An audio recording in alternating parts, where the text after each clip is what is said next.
नमस्कार साथियों, जिस भ्रष्टाचार की लिस्ट को अरविंद केजरीवाल 2013-2014 में गली गली लेकर घूम रहे थे, आज 2022 में उसी लिस्ट में केजरीवाल और उनके नेता टॉप पर आ गए हैं।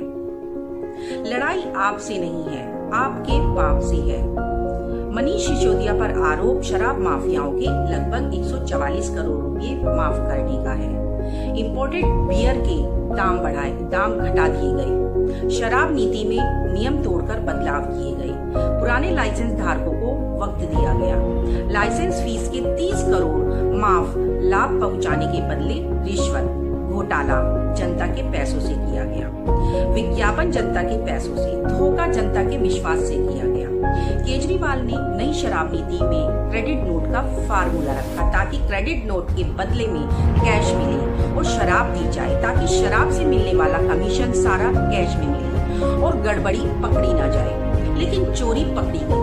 केजरीवाल सरकार हजारों करोड़ के लिक्वर स्कैम का असली मास्टरमाइंड है। केजरीवाल जी की सरकार में दो भ्रष्ट रत्न हैं। एक ने हवाले में मलाई खाई है और दूसरे ने शराब घोटाले पर रेवड़ियां खाई हैं। सीबीआई जांच शुरू होते ही इनकी पार्टी में बवाल मच गया है।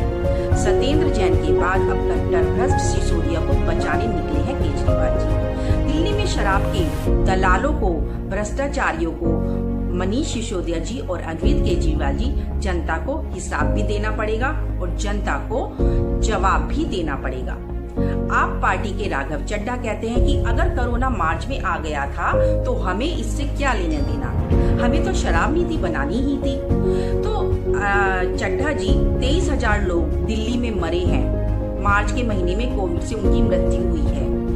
लेकिन राघव चड्ढा जी का इतना असंवेदनशील होना दर्शाता है कि सिर्फ इन्हें सत्ता पसंद है, इनको जनता की कोई परवाह नहीं है। सीएम केजरीवाल जी की कैलकुलेशन देखिए। गोल्ड लिक्वर पॉलिसी में एनुअल लाइसेंस होल्डर्स का 2% कमीशन था, लेकिन केजरीवाल ने बढ़ाकर 12% कर दिया और सरकार की एक्साइज ड्यूटी 1% की थी। अब जो 12% कमीशन बढ़ा, उसका 6% का पैसा वापस कैश में केजरीवाल और सिसोदिया जी के पास जाता रहा। एनवाईटी में छपी एक तस्वीर दिल्ली की दशा को साफ दर्शाती है कि केजरीवाल सरकार ने लोगों को ऑक्सीजन और इलाज तक उपलब्ध नहीं कराया था।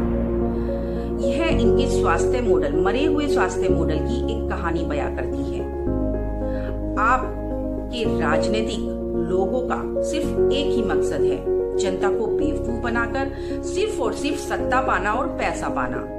यदि केजरीवाल सरकार की शराब नीति ईमानदार थी तो फिर उसे वापस क्यों लिया गया? इसका मतलब इस पॉलिसी में गड़बड़ी थी। ये बहुत बड़ा स्कैम है, बहुत बड़ा घोटाला है और इस घोटाले की अब सीबीआई जांच हो रही है तो इनको आपत्ति है।